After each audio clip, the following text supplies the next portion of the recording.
Hey everybody, welcome to Money's No Object. I'm your host, Dylan Howell. This is episode number 396 of our YouTube channel and podcast, and I cannot be more excited to continue sharing with you guys personal finance topics that I think can be useful for you in your long-term financial journey. Today, we are going to be talking about stock splits, and specifically because one of the biggest companies in the world just announced a stock split. And we've seen this a few times over the last few years. And so I want you guys to understand what stock splits are, how they work, and ultimately how they may impact the investor, you and I, and the decisions that we make in our investing lives. So stick around for a discussion of all that and more in today's episode. Before we get started though, if you could go down below, hit the big red subscribe button, like this video, leave me any feedback in the comments down below, and I'll be sure to respond to anything you leave down there. If you're listening on Apple or Spotify podcasts, be sure to subscribe and leave me a review on either one of those platforms.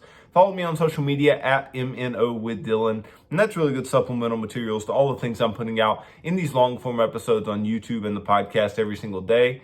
And then if you need somebody to help you to build a financial plan and keep you accountable to that plan over the long term, then I can do that. Just DM me on any of the major social media sites and tell me that you are interested in financial coaching sessions. And you and I can begin working together, pushing towards your long-term financial goals and ultimately pushing you on towards long-term financial freedom, which is what I hope for every single individual who's watching or listening to this show on a day-to-day basis. Now, this week, Alphabet, or the parent company of Google, and I say this week, I mean this past week, they announced their earnings. And not only was it a blowout quarter for them earnings-wise, they also announced a 20-for-1 stock split.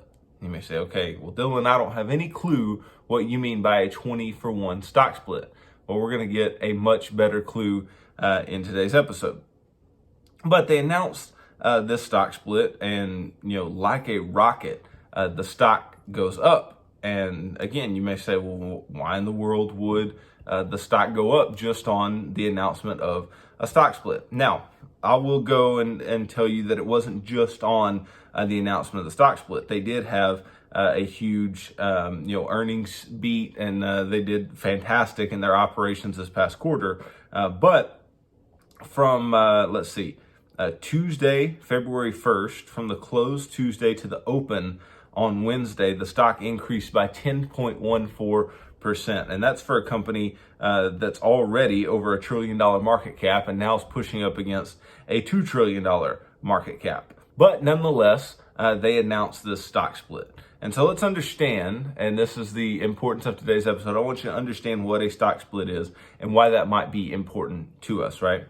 So a stock split simply happens when a company increases the number of its shares to boost a stock's liquidity, right? So liquidity is this big word that we all use just simply to mean if there's more liquidity, then there's more ability to buy and sell shares of the stock. If there's less liquidity, then there's less buying and selling of the stock going on, right? Typically, liquidity is talking about how quickly can I turn things into cash. That's how liquid something is, right? Well, the stock split is going to help increase liquidity, okay? Now, although the number of shares outstanding increases by a specific multiple, the total dollar value of all shares outstanding remains the same because a split does not fundamentally change the company's value.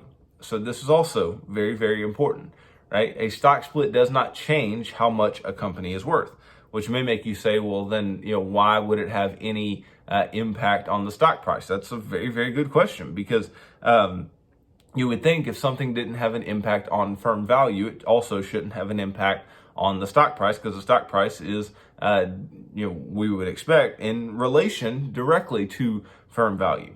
So we continue on. The most common split ratios are 2-for-1 or 3-for-1, which means that the shareholder will have 2 or 3 shares respectively after the split takes place for every share held beforehand. And that really sums up what the stock split is, right? The stock split is if I have 1 share of stock, right, then what's going to happen, especially in like Google's case, right?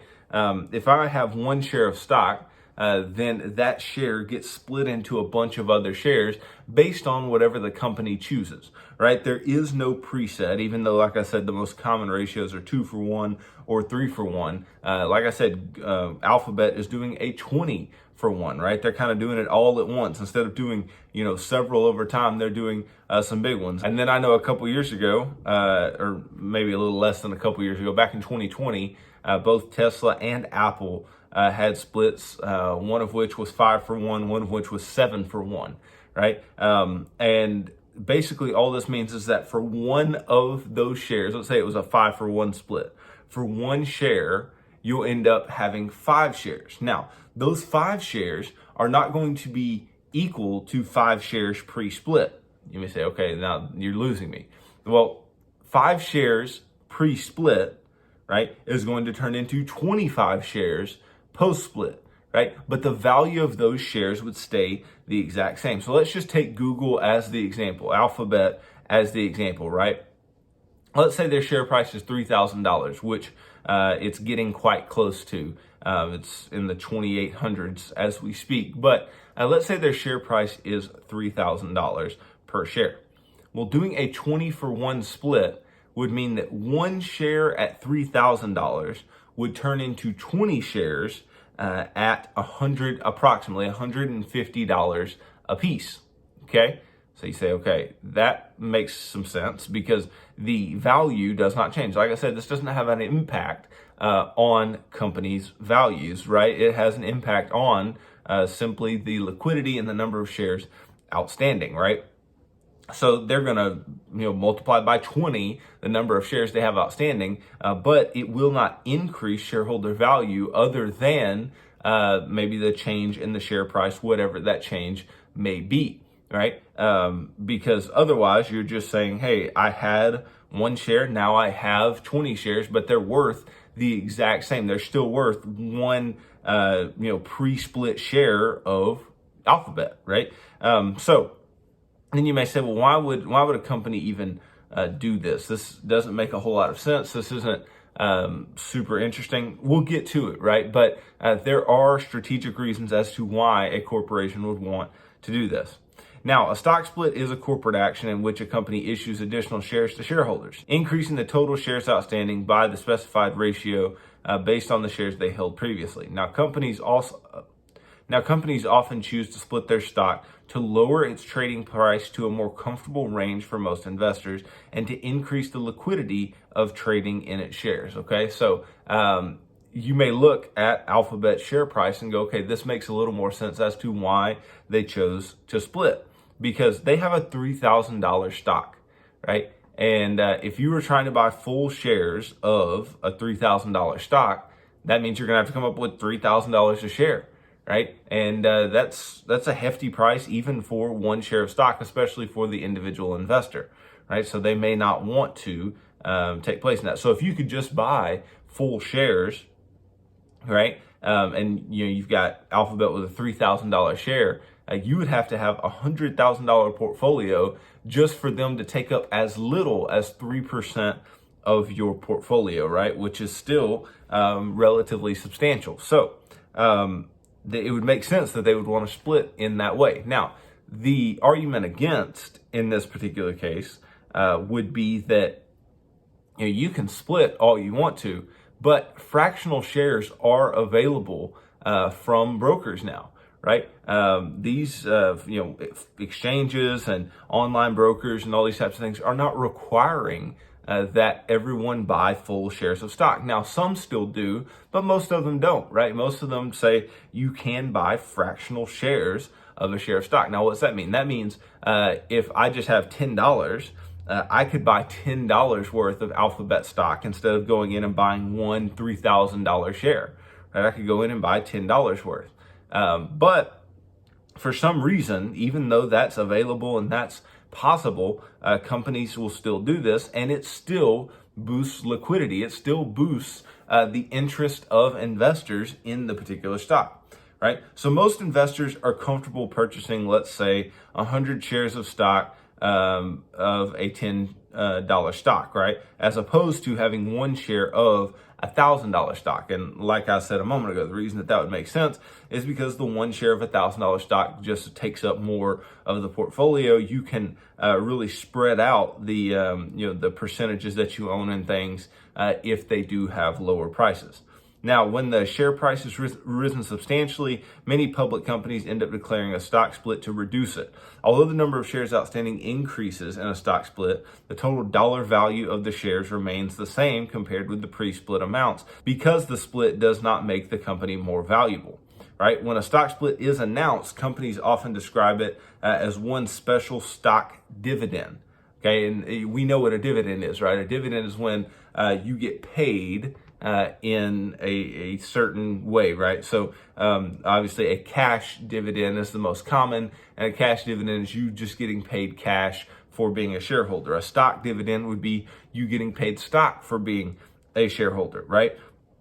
And here it says that they often describe this as a one-time special stock dividend. You're like, well, how's that a stock dividend when ultimately it's not changing the value of the underlying shares, right? Well, that may be a little confusing, but ultimately it is increasing the liquidity in the stock, probably increasing the stock price ultimately. And when that happens, then you had an increase in value from absolutely nothing, right? Now, a company's board of directors can choose to split the stock for any ratio, right? For example, a company may split its stock 2 for 1, 3 for 1, 5 for 1, 10 for 1, 100 for 1, whatever, right? But we know a 3 for 1 stock split means that for every 1 share held by an investor, there will now be 3. In other words, the number of shares outstanding will ultimately triple. On the other hand, the price per share will be reduced by dividing the old share price by 3. That's because a stock split does not alter the company's value measured by market capitalization, right? So we talked about this. Now, what are some special considerations? Well, market capitalization is calculated by what? The number of shares outstanding times the price, right? The price per share. That's how you get to these companies being a $1 trillion company or a $3 trillion company or whatever. Now, for example, assume that a company has 20 million shares outstanding and the shares are trading at $100, right? So if you just do some very quick math there, we're talking about what, a $2 billion company, right? Because you have 20 million shares times 100, right? That would give you a $2 billion market capitalization. So let's say that the company's board of directors decided to split the stock 2 for 1. Right after the split takes effect, the number of shares outstanding would double to 40 million, while the share price would be halved to 50, which would leave the market cap unchanged. So you take the 40 million shares times $50 a share, and it's still a $2 billion company. Okay. Now, let's talk about some reasoning behind the stock split. I think this is important. So, why would you go through the hassle, right? It doesn't seem like a big gain. Even to myself, sometimes you look and you go, this is, why would you do this? This is just a marginal gain to be had. Well, a couple of reasons. First, right, when a company decides on a split, they do so typically when the stock is quite high, right, and is expensive for investors to acquire a standard board lot of 100 shares, right? And so you may say, well, what in the world is a standard board lot? Well, a board lot is a standardized number of shares defined by a stock exchange as a trading unit. This is determined to be what's called a round lot. And the purpose of a board lot is to minimize the trading odd lots and to facilitate easier trading. It's more difficult for a broker to find a buyer for, say, 17 shares if everybody agrees to trade in 100 share lots.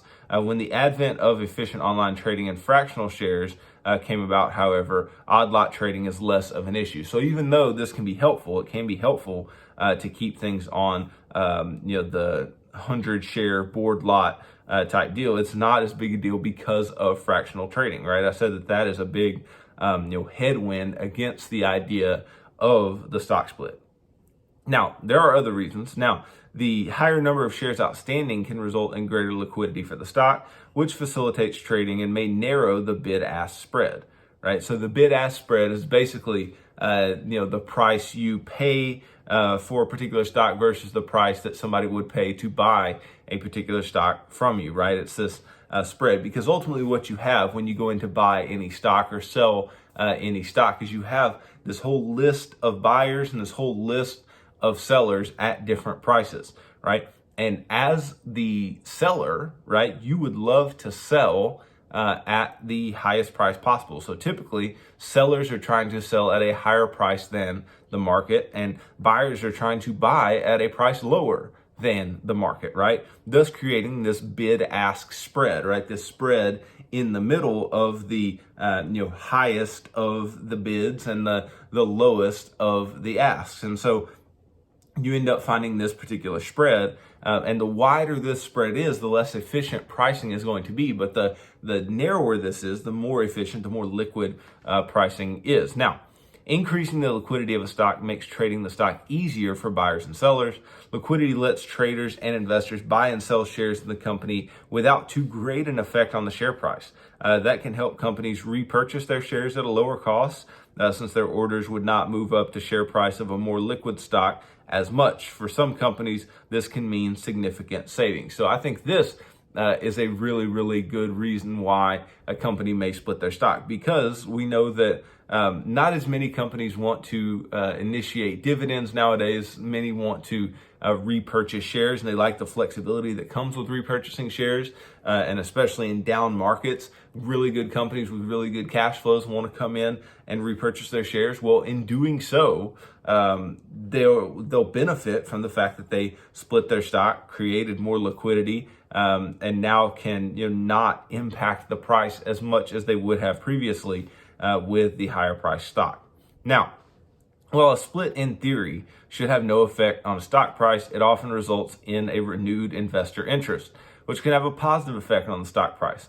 While this effect may wane over time, stock splits by blue chip companies are a bullish signal for investors. And so, as you saw with Alphabet, and as you saw with Apple, in 2020, and Tesla in 2020, investors got really excited. They got really excited about these companies, and then just jumped right in. Now, many of the best companies routinely see their share price return to levels at which they previously split the stock, leading to another stock split. Walmart, for instance, split its stock 11 times on a 2-for-1 basis between the retailer's stock market debut in October of 1970 and March of 1999.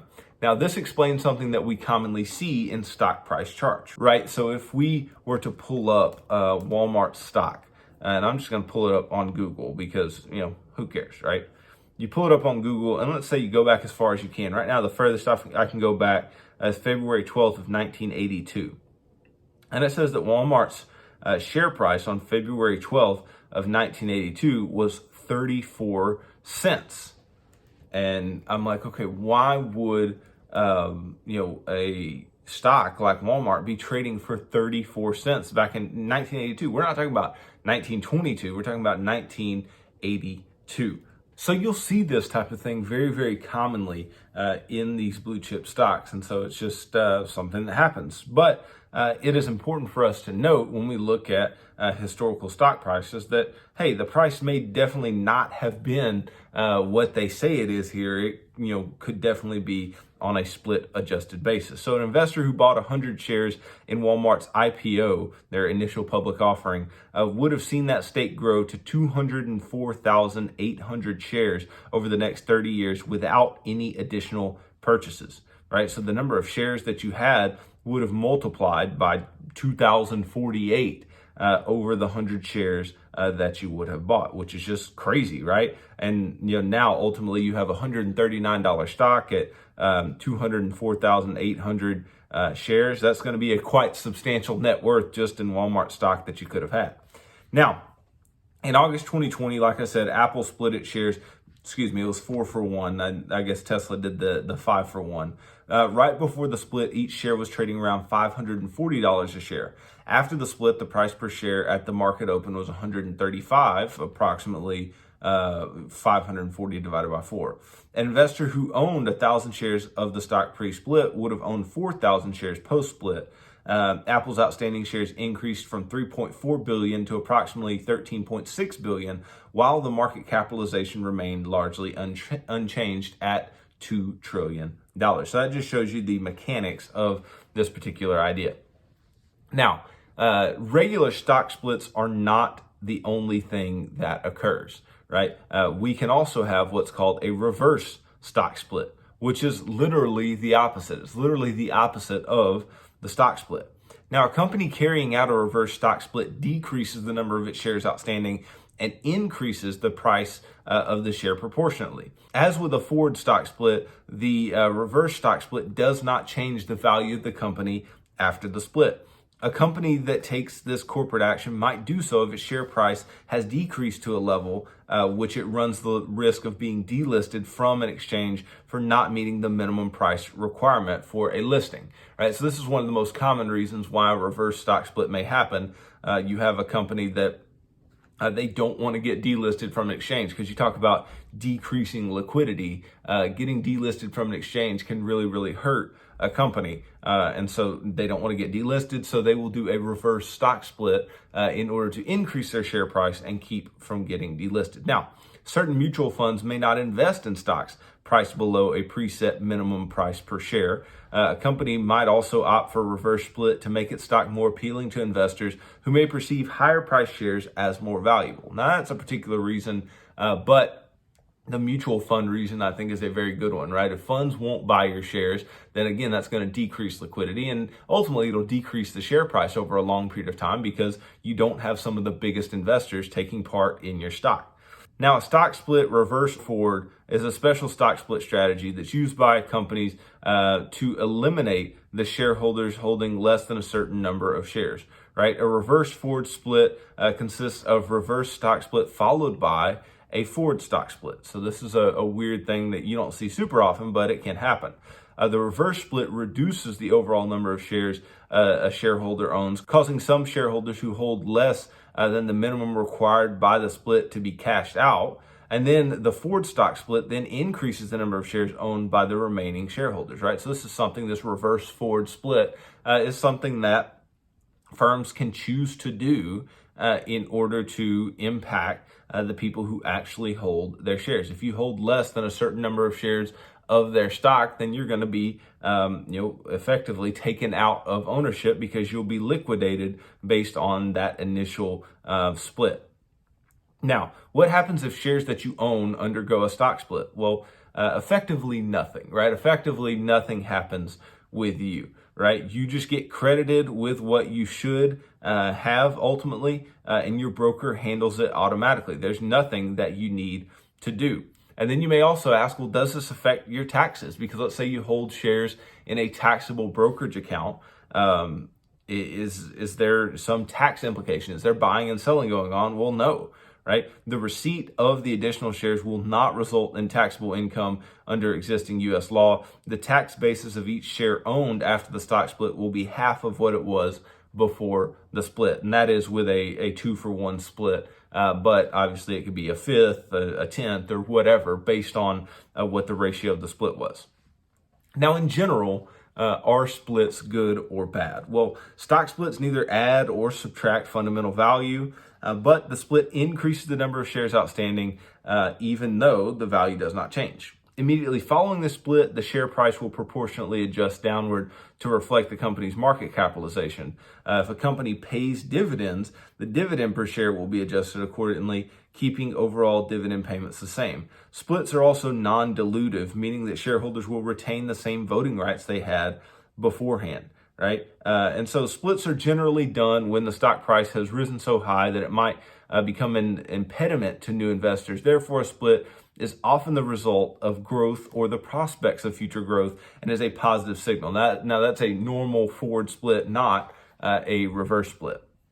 Moreover, the price of a stock that is just split may see an uptick if the lower nominal share price attracts new investors, right?